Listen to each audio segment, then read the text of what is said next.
As a Nintendo character, the bigger your world gets, the more likely Nintendo is to give you a motorcycle. And I think that's nice.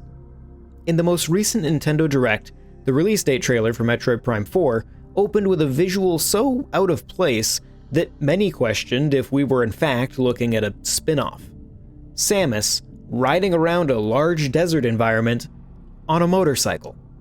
Now, beyond just being scientifically formulated to be downright radical at a level few can hope to achieve, it also speaks to an interesting layer of Nintendo's open-world design. I'm John Reardon, you're watching NWR TV. This is a game design rant. A long time ago, I put out a video called In Defense of Empty Space. I made the video shortly after we got our first real look at gameplay for The Legend of Zelda: Breath of the Wild, and concerns were flooding the internet about how empty the world looked.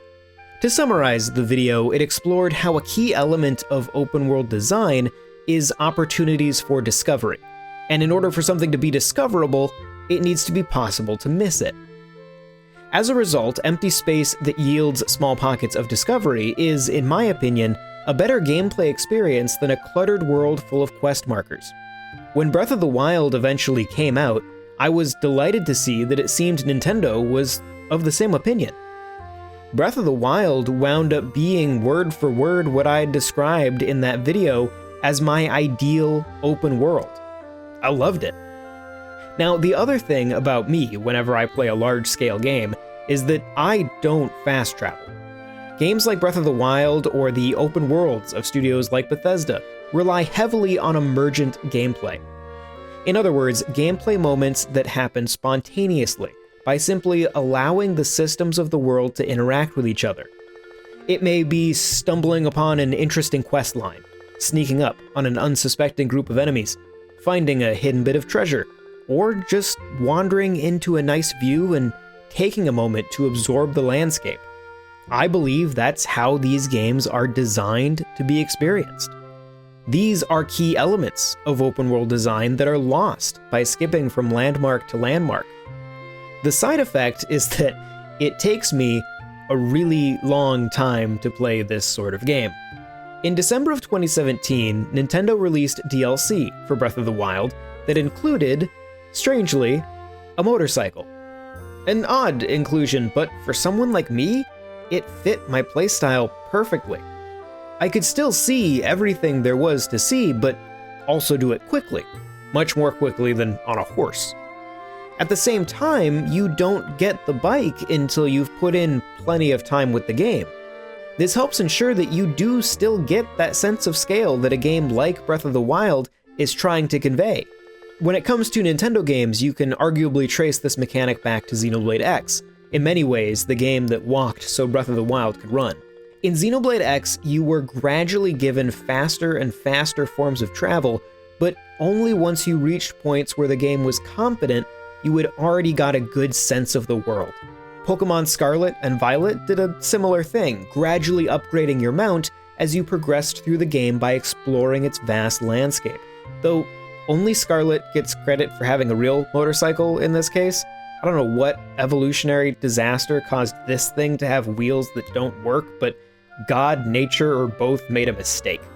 But speaking of Pokemon, we could probably make the argument that this actually goes all the way back to the bike from Pokemon Red and Blue. In all of these cases, it's an awareness that there comes a point in designing a game within a large world that the player will begin to feel diminishing returns walking across it. What I'm consistently impressed by is when a designer has the ability to know exactly when that moment will be.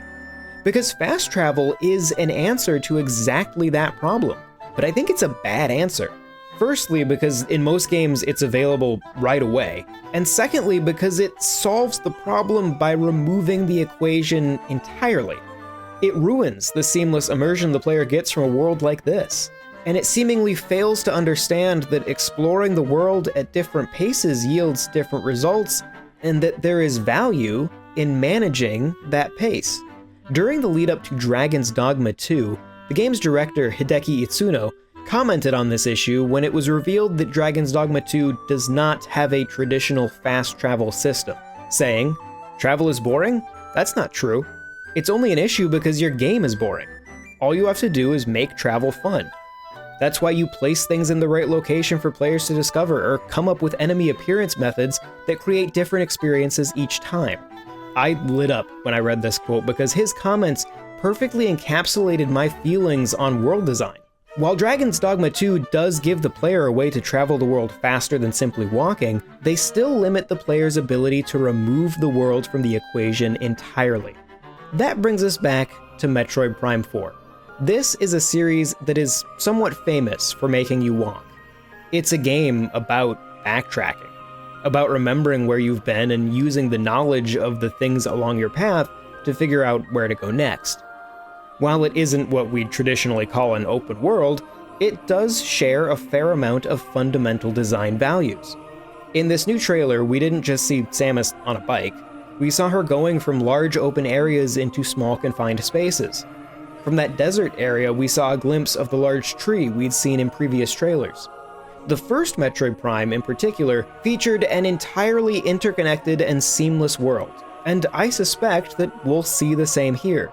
As far as we know, all of this is happening on a single planet. With some areas shrugging off the typical Metroid corridors, it makes sense that elements of Nintendo's more open-world style games would creep in. And where Nintendo has an open world, they need a motorcycle. I'm extremely interested to see how this plays out, and if it truly speaks to the multi-layered pacing of exploration we see in games like Breath of the Wild, Scarlet and Violet, and Xenoblade X. We've long known that at one point, the hope for Metroid Prime 3 was to create a more open experience, but that hardware limitations demanded it be segmented into multiple planets divided by loading screens. This most recent trailer for Metroid Prime 4 has me suspecting that it may deliver on a lot of those ambitions. Luckily for us, at this point, we don't have much longer to wait, as we are finally only a few months away from Metroid Prime 4.